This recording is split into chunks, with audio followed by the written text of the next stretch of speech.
الحمدللہ رب العالمین والصلاة والسلام علی رسولہ الکریم وعلی آلہ واصحابہ اجمعین۔ محترم سامعین حضرات، اس وقت ہمارے ساتھ بہت ہی عظیم عالم دین حضرت علامہ مولانا محمد صدیق قادری صاحب زیدہ شرفہ جلوہ فروز ہیں، جو کہ شکارپور سندھ کے خطیب ہیں اور دارالعلوم غوثیہ جیلانیہ اور مدرسہ مجیدیہ تعلیم القرآن کے صدر مدرس اور مفتی ہیں۔ اللہ تبارک و تعالیٰ ان کی سایہ جمیلہ میں خیر و برکت کا نزول فرمائے۔ آج یہ ہمارے پاس تشریف لائے ہیں اور اپنے جذبات کا اور اپنے معاملات کا اظہار کرنا چاہتے ہیں، تو چلیں بلا تاخیر ان سے وہ باتیں اور ان کی وہ محبت کی گفتگو سنتے ہیں۔ جی مفتی صاحب۔ الحمدللہ رب العالمین والصلاة والسلام علی خاتم النبیین وعلی آلہ الطیبین الطاہرین واصحاب النجوم الہدی، اما بعد۔ بات یہ ہے کہ میں ایک سال سے اس انتظار میں تھا کہ ڈاکٹر جلال صاحب سے ملاقات ہو جائے۔ ملاقات کا شرف ابھی حاصل ہو گیا ہے ماشاءاللہ، اور میں نے ملاقات کا انتظار اس لیے کیا کہ میرا لاہور آنا نہیں ہو رہا تھا۔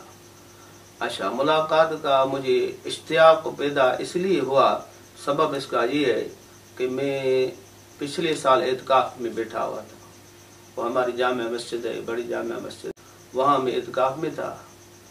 3 راتیں مسلسل یہ خواب میں مجھے بتایا گیا، اور خواب میں یہی آیا کہ آپ ڈاکٹر جلال صاحب کے پاس جائیں اور اس سے اپنے لیے، اپنے یہ مدارس ہیں آپ کے، ان کے لیے یہ آپ کی جو بچیاں پڑھتی ہیں یہ درس نظامی، ان کے لیے جلالی صاحب سے دعا منگوائیں۔ وہ دعا مانگے گا، انشاءاللہ آپ کا بیڑا پار ہو جائے گا انشاءاللہ۔ تو پھر دن آیا، پھر دوسری رات بھی یہی خواب میں آیا، وہی شخصیت تھی، بڑی عظیم شخصیت تھی۔ اسی نے کہا کہ میں نے آپ کو کہا کہ جلال صاحب سے آپ دعا منگوائیں اپنے لیے، مدارس کے لیے، جو آپ کے بیٹیاں ان کے لیے آپ کا بس بیڑا پار ہو جائے گا، یہ میرا کہنا مانو۔ تو میں نے کہا ٹھیک ہے سائیں، میں انشاءاللہ ان سے دعا منگواؤں گا۔ پھر وہ رات چلی گئی، تیسری رات ہوئی، تو تیسری رات میں نے دیکھا کہ جلال صاحب بیٹھے ہوئے ہیں اور میں بھی بیٹھا ہوا ان کے ساتھ۔ یہ قرآن شریف کا دور پڑھ رہے ہیں، چونکہ رمضان شریف کا یہ مہینہ تھا، اور قرآن شریف کا ڈاکٹر صاحب بھی حافظ ہے، الحمدللہ میں بھی حافظ ہوں، وہ بھی تراویح پڑھاتے ہیں، میں بھی پڑھاتا ہوں، تو وہ بھی دور پڑھ رہے تھے، ساتھ ساتھ میں بھی دور پڑھ رہا تھا۔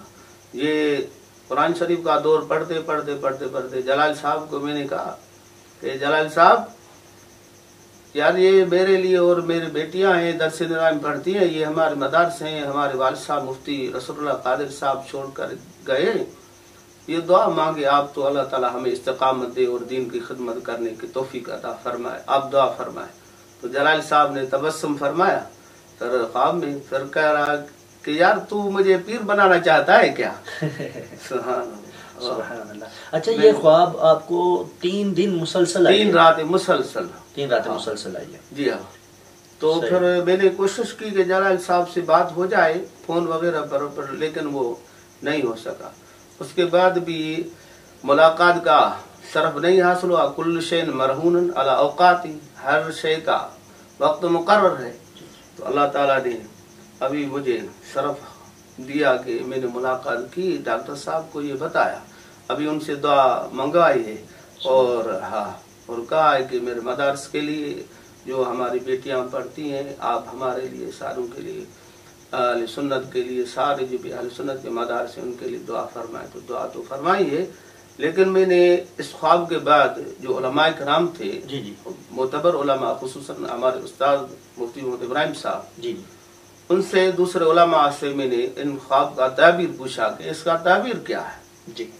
3 رات مسلسل یہ خواب میں مجھے کہہ رہا ہے کہ آپ ان سے دعا منگوائیں، ان سے جو ہے دعا کروائیں کہ آپ کا بیڑا پار ہو جائے گا۔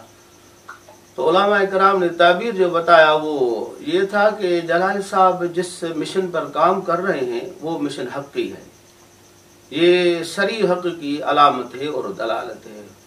اور یہ جو معاملات ہوئے ہیں جلالی صاحب کے ساتھ، اس پر جلالی صاحب جو ہے نا اس معاملات میں حق بجانب ہے اور حق پر ہے، اور یہی تعبیر ہے اس کا. اور جو دین کی جو وہ کام کر رہا ہے، اس کا دین کا کام اللہ اور رسول کے ہاں قبول ہے، اور اس کا اخلاص ہے یہ دین کا جو کام کر رہا ہے، یہ اس کا تعبیر ہے. تو میں نے کہا الحمدللہ اللہ تعالی ہمارے کو بھی، ہمارے دوسرے جو بھی علماء ہیں جو بھی دین کے ہم کام کر رہے ہیں، اخلاص کی توفیق عنایت عطا فرمائے. آمین. تو پھر آج آپ نے اللہ کے فضل و کرم سے حضور مفکر اسلام کنز العلماء سے ملاقات کی ہے.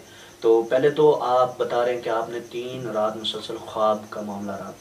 اب آپ نے فزیکلی حصی طور پر، حقیقی طور پر ان کے ساتھ ملاقات کی ہے، تو اب آپ کو ان کی شخصیت کیسی لگی؟ کہ بس میری اس سے زیادہ کوئی ملاقات نہیں ہے، نہیں کوئی اس سے کوئی تعلق ہے، لیکن جو اللہ تعالیٰ نے جو خواب کے ذریعے یا جس کو بصیرت ہے ان کو اللہ تعالیٰ یہ دکھاتا ہے کہ یہ کس اخلاص کے ساتھ کام کرتا ہے اور یہ خلوص کے ساتھ کام کرتا ہے، ان کے ساتھ جڑ جاؤ. تو ہمارا تو ان کے ساتھ ساتھی ہے اور مرنے دم تک ساتھ ہوگا. اور میں تو یہ کہتا ہوں کہ اگر اللہ تعالیٰ ہر ایک کو زندگی دراز عطا فرمائے، میں مر جاؤں تو جنازہ ڈاکٹر صاحب میرا پڑھائیں. یہ بڑی اہم شخصیت ہے. اللہ تعالیٰ ہم کو ان کا ساتھ دینے کی توفیق عنایت عطا فرمائے. جو اس وقت حالات ہیں اور جو روافظ کے ساتھ اور جتنے بھی دین اسلام کے غدار ہیں اور جو ڈاکہ زنی کر رہے ہیں، جی بالخصوص روافظ ہیں، نیم رافضی ہیں، تفضیلی ہیں، ان کے ساتھ جو جلالی صاحب جنگ لڑ رہے ہیں عقائد کی، اس کے حوالے سے آپ کیا اب جو بات ہے نا سائیں، یہ روافظ اور خوارج کے ساتھ نہیں ہے، سارے کفر کے ساتھ ہے اس کی. ابھی جو یہی ڈاکٹر صاحب ہے سارے پاکستان میں، یہ عالم ہے، اس کا آواز جو ہے نا کفر کے لرز خیز کرتا ہے، اور کفر اس کے آواز سے جو گھبرا جاتے ہیں. باقی دوسرا کوئی ایسا کوئی عالم برجستہ نہیں ہے جس کے آواز میں اتنا اثر ہو. اللہ تعالیٰ نے اس کو مقابلہ کفر کے ساتھ دیا ہے. اپنے خامخواہ اس کی جو ہے نا یہ مخالفت کرتے ہیں. یہ اس کو فیض ہے سائیں ابا بکر صدیق سائیں کا، عمر فاروق کا یہ فیض ہے، یہ مولا علی مشکل کشا کا اس کو فیض ہے. اگر یہ لوگ ہمارے رستے کی رکاوٹ نہ بنے اور حضور مفکر اسلام کے یہ رستے خالی کر دیں، تو ہم تو یہی ان سے سنتے آ رہے ہیں کہ ہمارا مقابلہ ہے یہود و نصارہ سے. ہم تو ان کو جواب دینا چاہتے ہیں اور ان پر اسلام کی حقانیت کو ثابت کرنا چاہتے ہیں، لیکن یہ جو رستے کے روڑے ہیں ہاں یہ رکاوٹ بن رہے ہیں. اچھا یہ رستے کے روڑے سائیں بنے گے، یہ ہوتا آ رہا ہے، یہ تاریخ جو ہے نا اس پر گواہ ہے. وہ بات یہ ہے کہ جلالی صاحب جس راستے سے گزر جاتے ہیں نا وہ تنگ راستہ بھی ہے، کہیں ویرانی بھی نظر آئے گی، لیکن جو ہم ہیں ان کے ساتھ اگر چلتے جائیں گے تو وہ رستہ جو ہے نا بالکل ہموار اور وہ رستہ کشادہ آئے گا. یہ رستہ تو کٹھن تو ہوتا ہے نا جو حق کا رستہ ہوتا ہے، اور ساری تاریخ سیرت پاک جو ہے نا بھری پڑی ہے. جو بھی حق پر چلتا ہے نا سائیں تو اس کو تکالیف تو بہت آتی ہے. امام حسین علی مقام رضی اللہ تعالی عنہ حق پر چلے تو اس کو تکلیف تو آ گئی.